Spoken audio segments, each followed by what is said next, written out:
just to introduce, this is text 6 to 7 from chapter 9. It says, by the touch of Lord Nrsimhadeva's hand on Prahlad Maharaj's head, Prahlad was completely freed of all material contaminations and desires, as if he had been thoroughly cleansed. Therefore, he at once became transcendently situated, and all the symptoms of ecstasy became manifest in his body. His heart filled with love and his eyes with tears, and thus he was able to completely capture the lotus feet of the Lord within the core of his heart. Prahlad Maharaj fixed his mind and sight upon Lord Nrsimhadev with full attention in complete trance. With a fixed mind, he began to offer prayers in love with a faltering voice.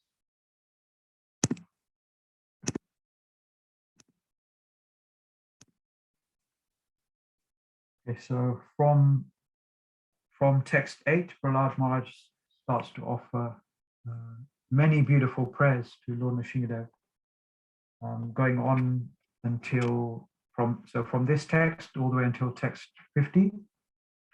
So many prayers, just over 40 prayers there. So I haven't covered all of them in this presentation. I think I've gone up to about text 30. So just over half of those prayers. Because initially I was just doing a normal class, just doing the next verse after the previous verse. But then earlier today I was requested that obviously because it's a special day, it would be nice to speak on Lord Nrsimhadev instead. So I was hoping to do a presentation of all the prayers. Anyway, maybe afterwards I can eventually share the full presentation on the group. But for now, we got so much nectar anyway, just from each prayer. So it's fine. Nikhil Prabhu, we can always have you cover in the next session as well if you're not able to finish. Whenever you're back with us next, and if it is anytime soon, it would be nice so we can do the part 2 of these prayers because it's so beautiful, this section. Yeah, okay, yeah, that would be nice as well. Thank you, Prabhu.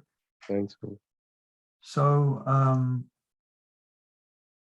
so basically what I did is, as I said, there's so many prayers, so I haven't put all the full prayers on here.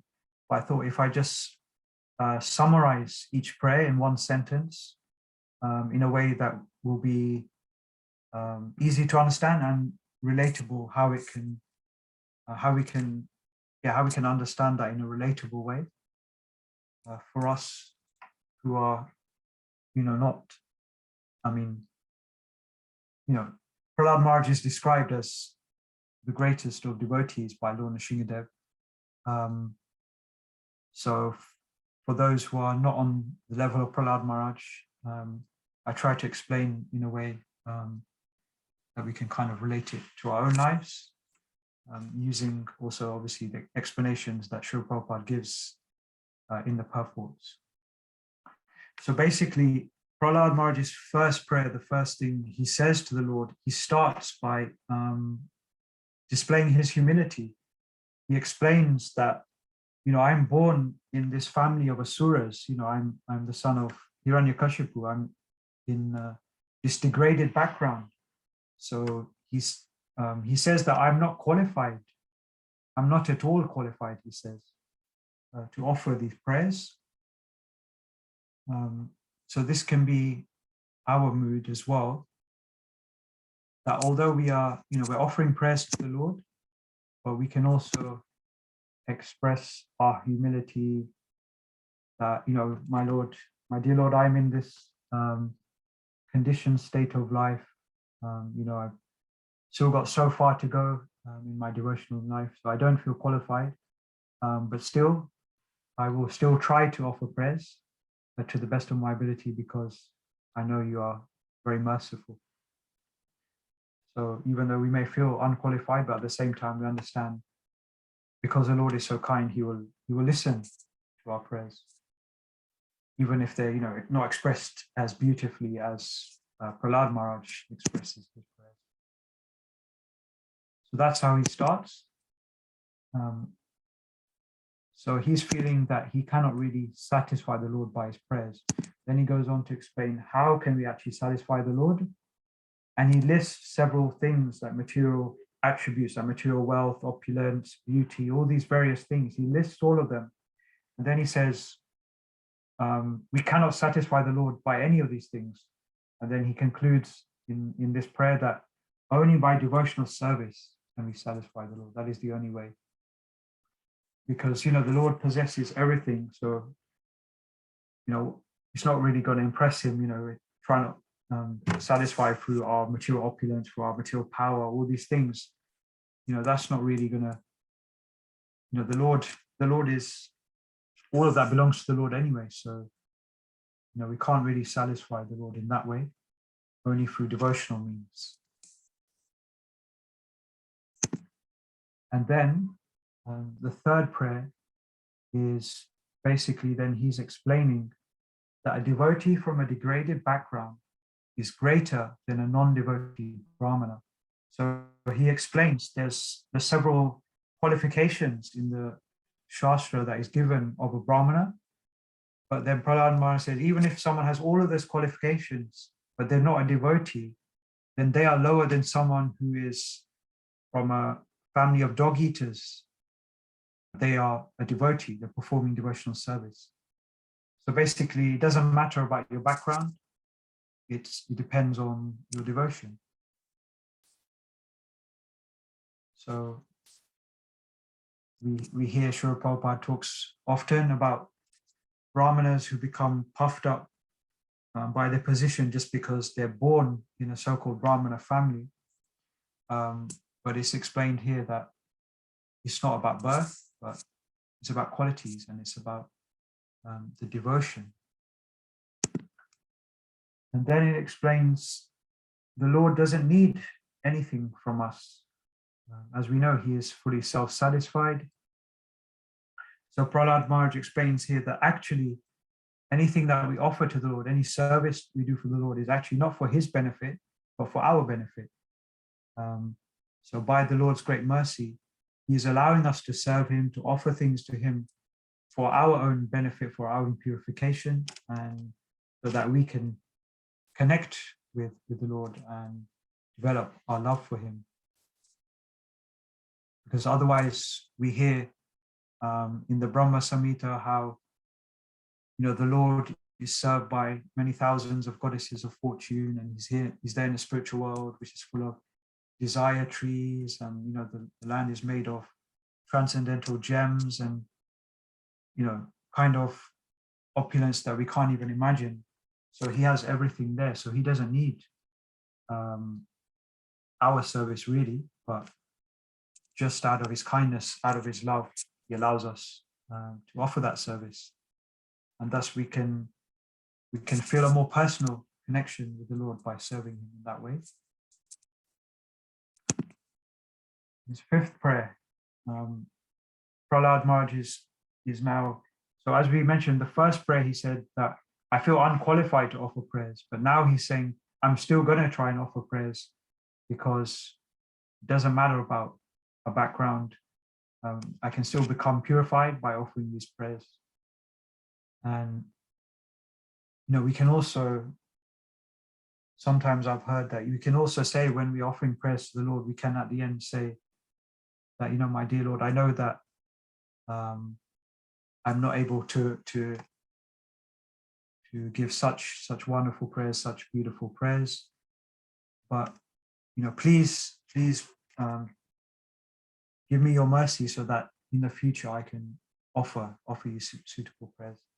So we can actually mention that in our prayers as well, that I know my prayers are imperfect, but please bless me so that I may next time give even better prayers. Then Prahlāda Maharaj is describing that ultimately, there's various reasons why the Lord appeared in this form, but ultimately he appears in all these various forms for his own pleasure. And we know specifically in this form, he also appeared to protect Prahlāda Maharaj. in this prayer, he's kind of speaking more generally, not Prahlad Maharaj alone, but for the protection improvement of the whole universe. So we know the whole universe was conquered by Hiranyakashipu after he received all his boons from Lord Brahma. And so the whole universe was in this miserable situation.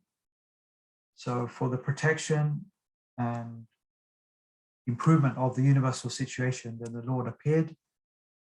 And in the purport, Srila Prabhupada explains sort of in more detail, specifically protecting the devotees. And then he quotes, obviously, Lord Krishna's statement in the Bhagavad Gita that he appears for the protection of the devotees and the annihilation of the demonic personalities. So you can say he appears for these two reasons, to fulfill his own desire, and the external reason for the protection of the devotees.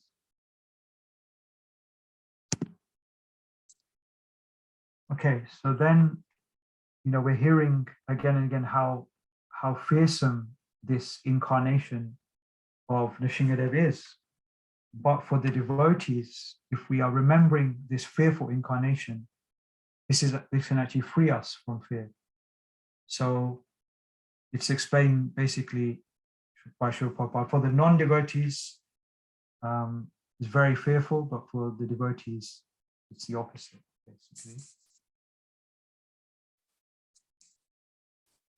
And then to continue that point, Prahlad Maharaj, then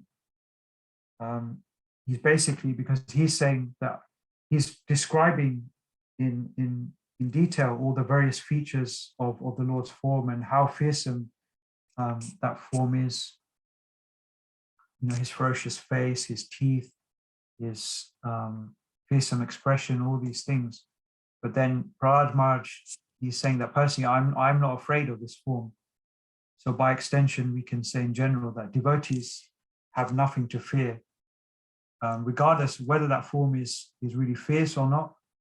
Whatever it is, we have, if we are devotees, then we have nothing to fear. Next, Prahlad Maharaj is saying that if we take shelter of the lotus feet of the Lord, who he describes as being very kind to the fallen souls, then that can actually free us from the fearful situation of conditioned life. So basically, yeah, the Lord is our only shelter. And we are so much entangled in this situation in the material world. This is the only way out. And here Prahlad Maharaj reinforces that point. The only remedy to get out of this miserable material existence is to engage in the Lord's service. So many kind of things that we try from a material point of view to get out of our suffering, but as we know, they don't work. Perhaps for a very short time, but they don't work, obviously, permanently. So this is the only foolproof way to get out of this miserable existence.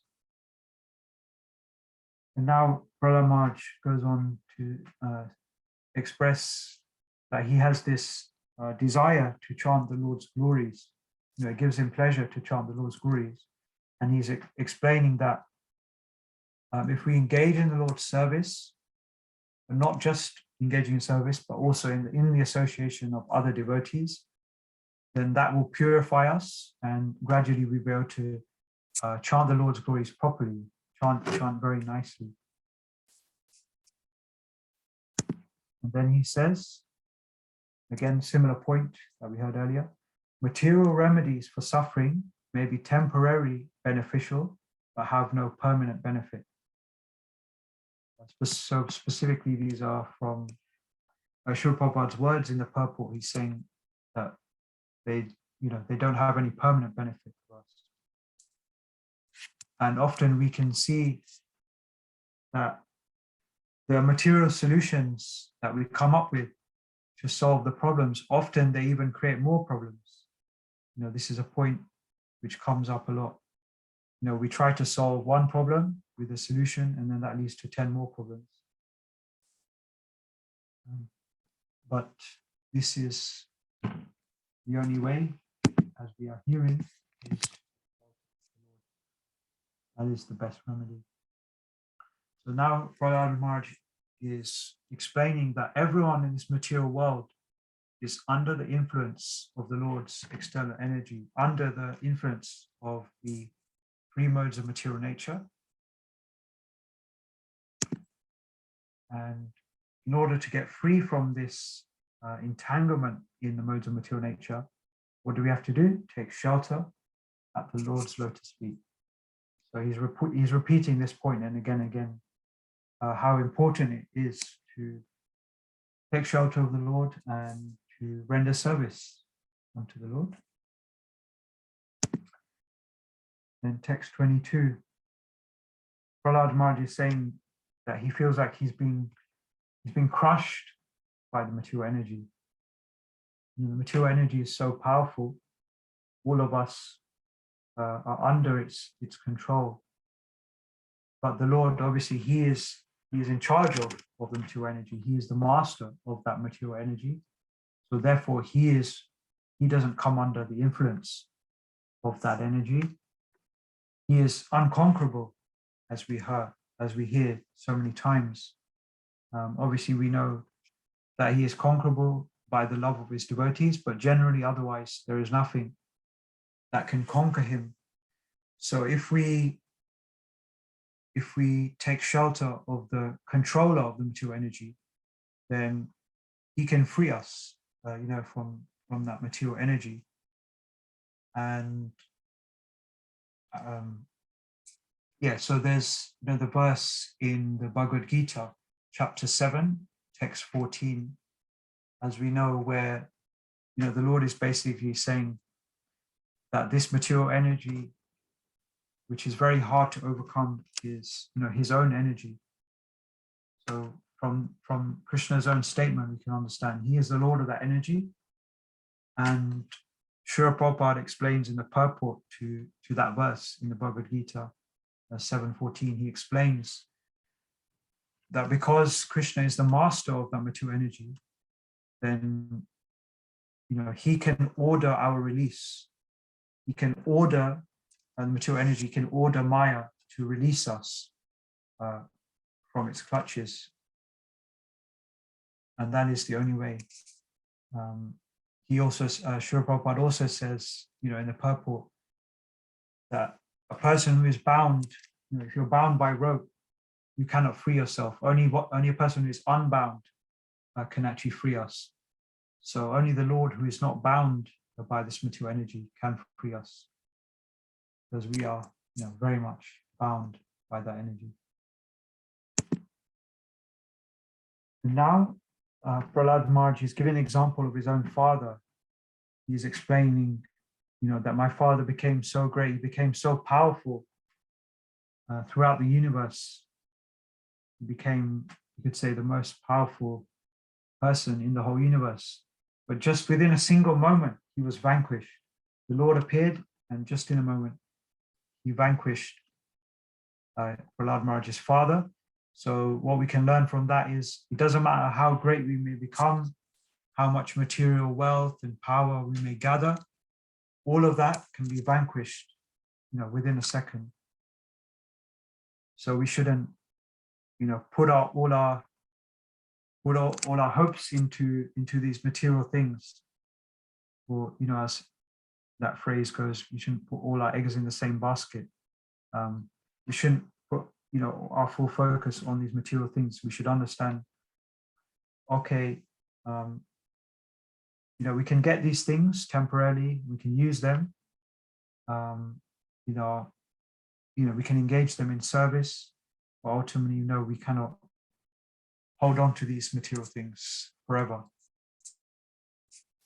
And whether it's, in this extreme example, it was directly vanquished by the Lord, Hiranyakashipu was directly vanquished, but for us, these material things, they are vanquished by the Lord's manifestation as time.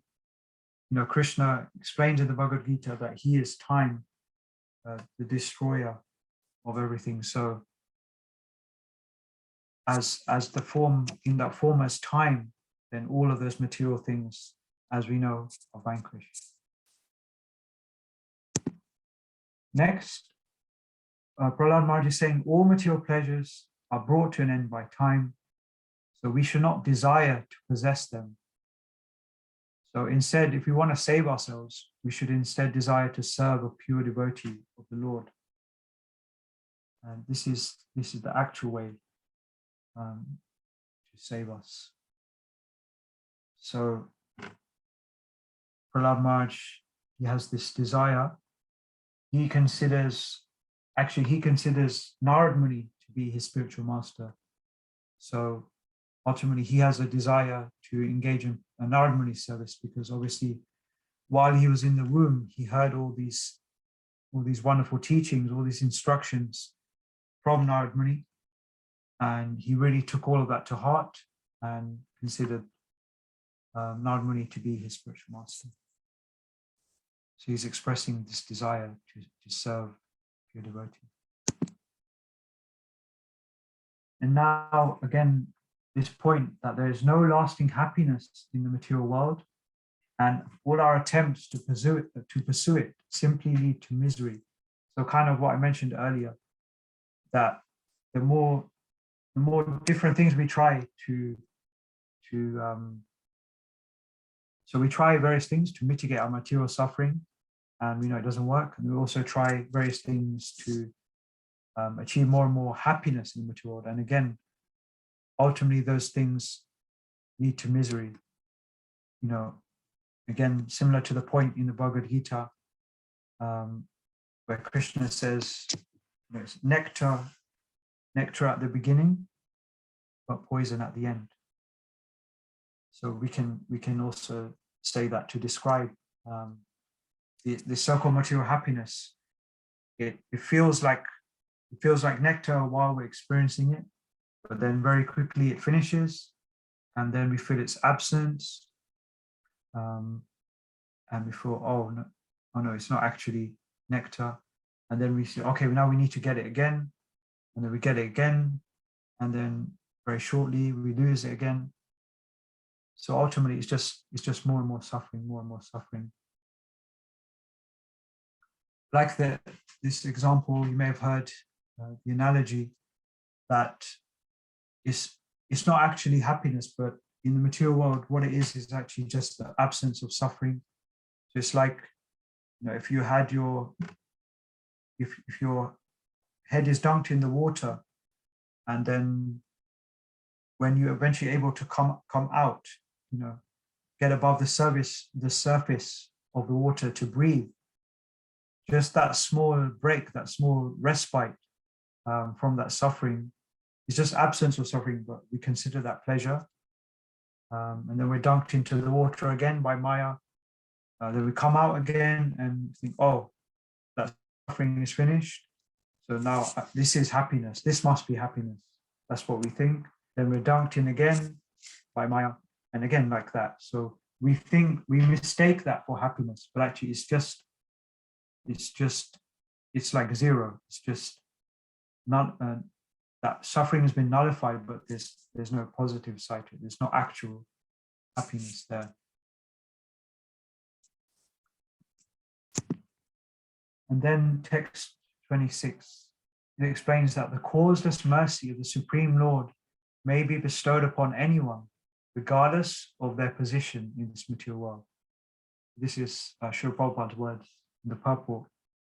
In the verse, Prahlad Maharaj is basically saying that how is it that I have received such mercy that the Lord himself is placing his lotus hand on my head, even though I'm born in this family of asuras.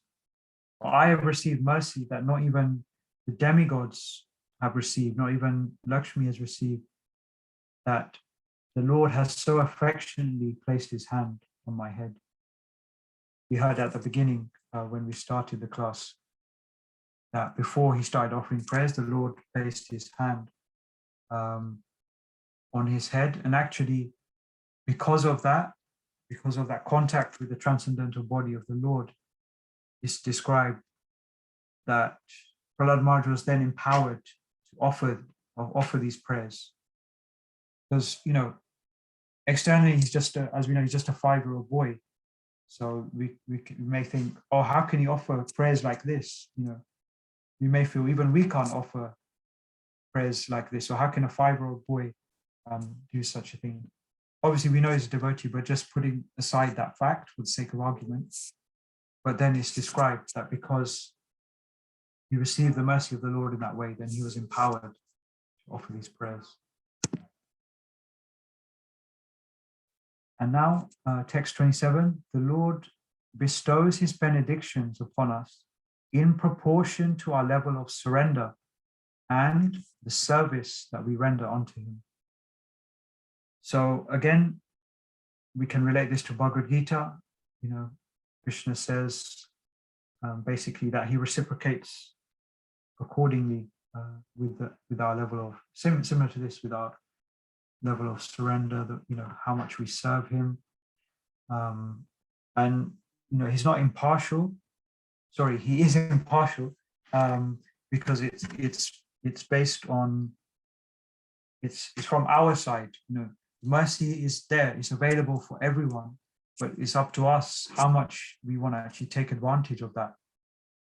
If we want to take advantage of that full mercy, we can, but it's entirely up to us. So we have to use our free will in that way. But it's not that his mercy is not given to anyone, or it's not kept from anyone. Anyone can access that mercy. But it depends how far we're willing to surrender to the Lord and render service unto him. Just like Srila Prabhupada likes to give the example in his classes of the sun. The sunlight is there and it's open for everyone. It's accessible for everyone. There's no partiality in terms of the sun saying that I'm only going to shine on these people and not these people. No, there's nothing like that.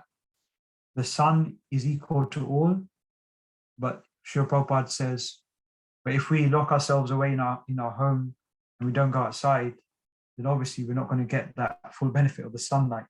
But if we go out in the sunlight, then we can actually fully benefit from it. Next, text 28. Again, this point about serving the pure devotee.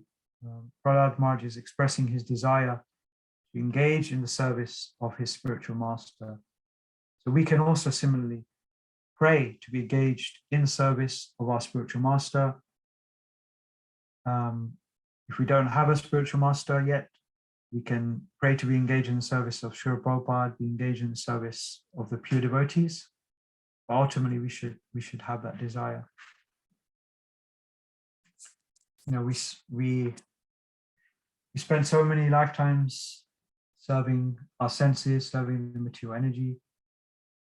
So now, why not pray to be engaged in the service of our spiritual master? And ultimately, through the spiritual master, be engaged in the service of the Lord. Just give this one life to Krishna, as we always hear. Or Shruti Dhamma Prabhu said, just give this one life to Srila Prabhupada. And then text 29 is explaining that the Lord can achieve everything through his energy. So when he personally does something, it is only to satisfy his devotee. Again, this is Prabhupada's words in the purport. He's saying, he says that his multifarious energies, the Lord has so many different energies, and through the energy, everything is done. So he doesn't personally need to do anything, really. He just has to desire it, and then his energy puts it into action. So when he does actually go out of his way to personally do it, Srila Prabhupada is saying the only reason is for the satisfaction of his devotee.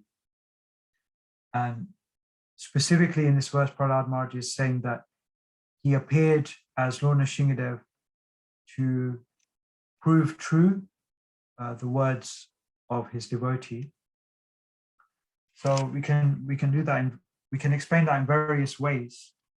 So if you happen to have been there at the manor for this morning's class, then it was explained that, in one hand, it was to fulfill the word of Prahlad Maharaj, who said that the Lord is even in this pillar. So just to fulfill those words, then he did in fact appear from that pillar. But then also another of his devotees, Lord Brahma, gave the boons that Hiranyakashipu cannot be killed in all these various ways. So he also made sure not to go against all of those boons, but he found a way to circumvent all of those ways that Hiranyakashipu came up with in order to not be killed. So the Lord found a way to still kill him without going against the word of his devotee Brahma. But the specific example that Srila Prabhupada gives in the purport is actually before that, is when Prahlad Maharaj is in the womb. And as we know, Hiranyakashipu is out, trying to conquer the universe and everything. And in the meantime, the demigods, they find out that, his wife, Kayadu, she is pregnant. And they think, obviously, because the unborn child's father is the greatest demon, the best of demons, as Prahlad Maharaj even says himself later. So they naturally assume that the child of such a demon will also become a terrible demon. So they obviously they don't want that to happen. But then when they come there, Narad Muni then comes.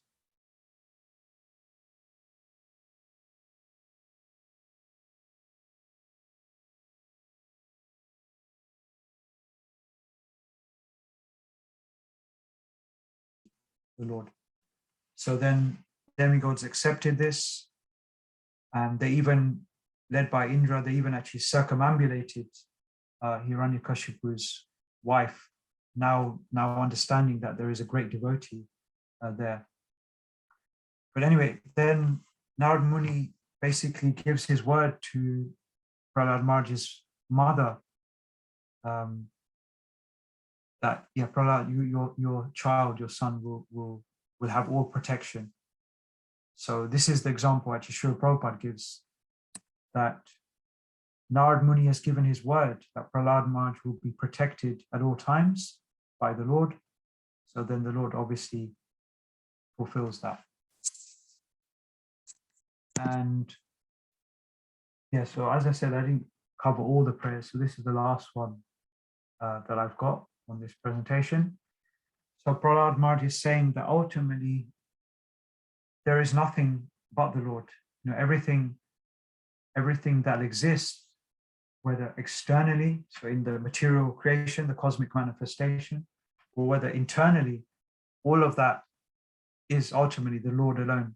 Whether it is, a manifestation, whether it's, directly or indirectly through the manifestation of the Lord's energy, as we explained, and material world comes about through the Lord's energy. But because all of that comes from the Lord and is maintained by the Lord, is part of the Lord, so in that sense we can say it is the Lord. It is the Lord, but it's not the Lord at the same time. Obviously, as that is explained in the Bhagavad Gita. But in one sense, we can say everything is the Lord. There is nothing except Krishna. Okay, so those are the, obviously there's, as I said, there's many other prayers. And then even in the next chapter, there's also some very nice interaction between Prahlad Maharaj and Nrsimhadeva, and some more very beautiful things that Prahlad Maharaj says to the Lord. But anyway, this is what we have time for today. So, I hope that was useful in some way. And anyway, we were hoping to finish out this time anyway, because we also have some devotees who are going to share some more nectar with us. So first of all, we're going to have the Nrsimha Kavach being recited, and then we'll also have the Nrsimha prayers as well. So yeah, as I said, hopefully that was useful. And yeah, if we have another opportunity in the future, we can maybe cover the rest of the prayers. Hare Krishna. Is there any last comments or questions or anything to add?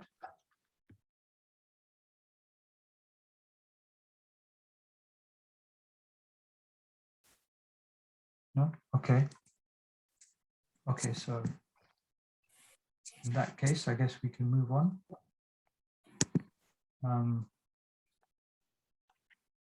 So are the devotees ready? Hare Krishna, Prabhuji. Hare Krishna. Yes. Hare Krishna. Please accept my humble obeisances. All glories to Srila Prabhupada. So to commemorate Lord Nrsimha's auspicious appearance day today, we have Shylaja Mataji, who is going to recite the Lord Nrsimhadeva Kavacham.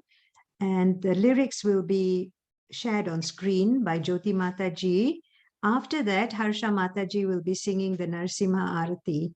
So Shylaja Mataji, when you're ready, please start. Thank you. Hare Krishna. Hare Krishna Mataji, I'm ready. Hare Krishna. Hare Krishna Prabhuji, sorry. Can I share the screen, please, if you just give me the rights?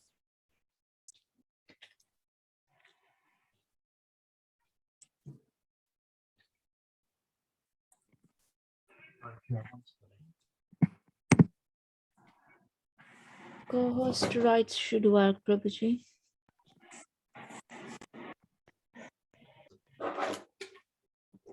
I'm not able to. Not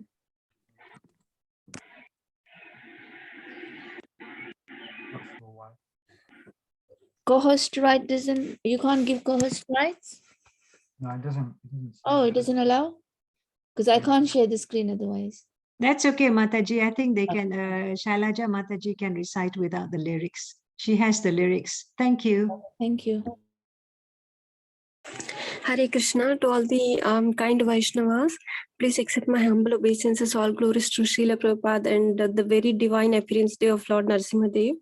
With this Nrsimha Kavacham, I'm praying all the devotees and all your family members and all your dear ones be protected by the Lord, by the very mercy of the Lord Nrsimhadeva and by Prahlad Maharaj to elevate in our bhakti and to get protected from all the obstacles and miseries of this material world on our path to bhakti. Hare Krishna. Nrsimha Kavacham Vakshe Prahladenoditam Pura Sarvarakshakaram Punyam Sarvopadravanashanam Sarvasampatkaram Chaiva Swargamoksha Pradayakam Dhyatva Nrsimham Devesham Hema Simhasanasthitam Vivrutashyam Trinayanam Sharad Indu Samaprabham Lakshmyalingita Vamangam Vibhuti Birupashritam Chaturbhujam Komalangam Swarna Kundala Shobhitam Shriya Sushobhito Raskam Ratnakeyoramutritam Taptakañchana Sankasham Pita Nirmala Vasasam Indradi Suramaulishtha Spuran Manikya Deeptibihi Virajita Padadvandvam Shanka Chakradi Hetibihi Garutmata Cha Vinayat Stuyamanam Mudanvitam Swahrit Kamala Samvasam Krutva Tu Kavacham Patit Nrsimho Meshirah Patu Lokarakshatma Sambhavah Sarvagopi Stambhavasah Palam Me Rakshatu Dhvanim Nrsimha Me Drushav Patu Soma Suryagni Lochanaha Smritim Me Patu Nriharihi Muni Varyastuti Priyaha Nasam Me Simhanasastu